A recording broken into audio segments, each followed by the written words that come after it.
Hello and welcome back. This is David from the Personal Finance Squad. We just finished up with section 3.1, paying bills in lump sums. If you have the money to pay for things up front in a full cycle, you should always do so if you can afford it. Because by doing that, you're going to have more money in your pocket. Businesses and services offer discounts for paying full cycles of money up front for the things they're going to offer you. So it's important to know that while building out the budget. And if that's the case, then those are items that need to get factored in. And this gets back to what we've been talking about the entire time. One of our key pieces is to creating a fixed bill amount for every item in the budget. So what we want to talk about now is 3.2, extracurricular activities. We've seen in the expenses item that Jasper has had a $55 amount for bowling. So what we want to do right now is actually go through and see how it was determined. So we see he joins a bowling league. So what he needs to know is a few pieces of information. We can see here that it starts on September 8th and ends on March 30th. And the duration, which is very important, 30 weeks. Now the other things you need to understand when you go to choose to add things in your budget or take on a new expense is to understand the ins and outs. It's not just, hey, it costs you this much to go. You want to know that any ancillary items that could come up that could incur more cost. So for example, we see that bowling is $8 a week. Also wants to participate in some raffles and eat some snacks. So that's an ancillary item. So he says, you know what? He does a little research and he finds out that he's just going to come up with a $14 budget for himself for that. So if we add that up, he is saying it's going to cost me $22 each week. So doing the basic math, it's $660 for that. We say a year's period just because he only has one bowling league that he's in, but that is 30 weeks times the $22, it's $660. So now we go and perform the calculations. And we can see right here that taking that $660, dividing it by 7 because there are 7 months involved in the bowling, even though we know it's 30 weeks total, we want to do this on a monthly basis, right? So that comes out to $94.28 a month. And then, of course, we know that April through August will incur nothing. But remember, what we're thinking about here is full year cycles. We want to account for money on every month. That way, the burden is lessened. Because you can see here the difference is if Jasper just decided to pay for the months he was bowling, it would be $94.28. But you can see by dividing it out by 12, it's $55 a month. So basically, during the months of April through August, he's putting this money in here and he's building it in his supplemental account so that he has money to use when it's there. It's more of a shock to the system here. All of a sudden, you're going to incur $94.28 for 7 months when you didn't do it for the prior 5 months. So I'd rather say I'm going to pay every month, but I know that the money's a little less. I'm going to have a little less in my pocket, but I know what the consistency is. So that's a choice thing, but the way we're building out this budget is based on a year cycle.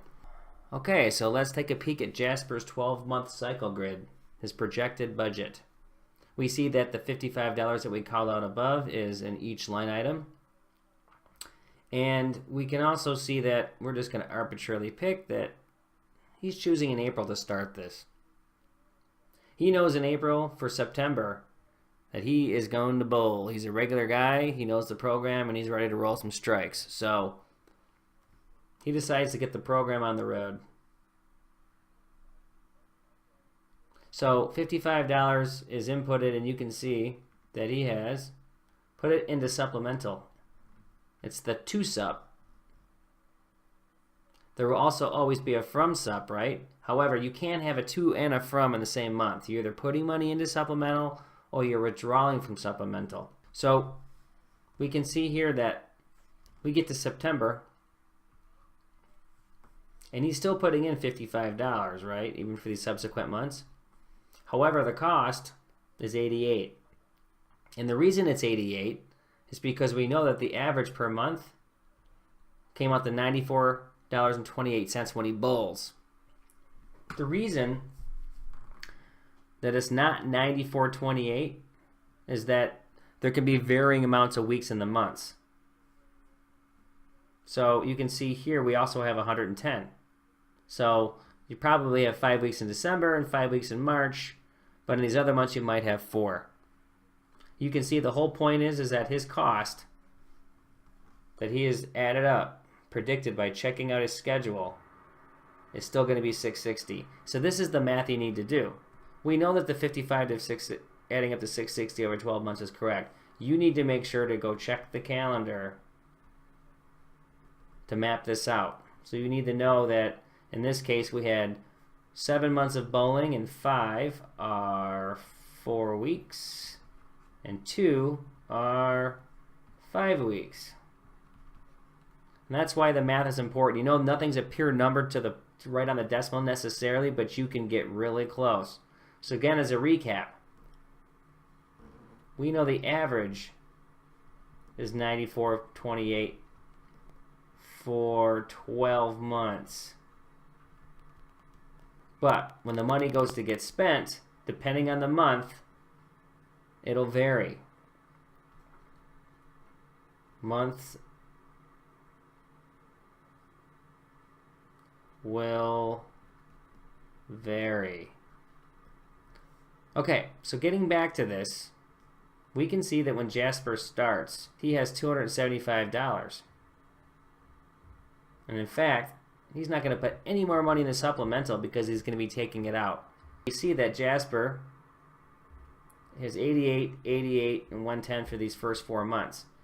And so he's going to be taking money out to cover the shortage over the projected amount. So you can see he does 33, 33, 33, and 55. And then up here, same thing, 88, 88, 110.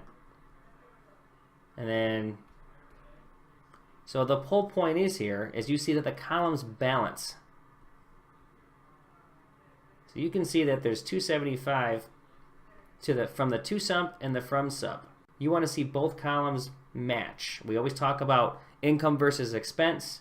So again, 660 projected, 660 cost, 275 and 275. Now, if Jasper for some reason were to go over and spend 115 here, he'll be fine for a while, but eventually he's going to get down to the end here and he's going to be $5 short. So we'll get into more of this, a little more built out detail with some of our other bills, but this is the first example of really projecting out and showing what it looks like to have a grid and map out for a year cycle or a bill that happens within a year. So the key takeaways is to map out for a year, even though you might not be paying for a year, because we budget by a fixed amount on a yearly basis that we track monthly. So thanks for joining, and we will see you in section 3.3.